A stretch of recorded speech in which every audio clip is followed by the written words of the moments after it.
एते टेस्टी आंब खटाई बनई पारि एटा तो मु केबे भी विश्वास करे हम घर लोक भी कहीं विश्वास करेंगे। तो हेलो सांग मैंने चलते आज बनइबा आंबर खटाई। तो आम घर को बहुत सारा आंब आसला तो से आंब देखिए भाविली कि आज टी खटाई ट्राए करी। तो समस्त पचारे समस्त जमी प्रोसेस कहले मु कहली ना ना मुझे अलग प्रोसेस रे करी। तो आंब गुड़ा मस्त पूरा धोईदेली एमती सेप रो काटी आंब भर टे हलदिया देखा जाऊला जो पाचिया परिस्थिति आसला किंतु एगुड़ाक पाचेनी एटा खटा उपयोगी। तो एबे मु करेरी टिके तेल पकईदेली तादरे टिके जीरा ए जेतक आंब काटी पकईदेली एबे टिके हलदी लुण और टिके जीरा लका गुंड मेथी आ बहुत सारा चीनी पकईली कारण मीठा लागिबार अछि ना गुड़ नतला जेतु मु सेते चीनी ऐड करथिली।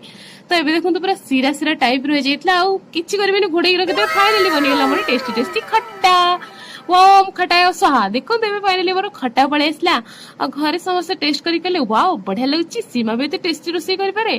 तो आपण माने भी ट्राई करंतु वीडियो भल लागिथे लाइक सब्सक्राइब करंतु। रही नमस्कार जय जगन्नाथ।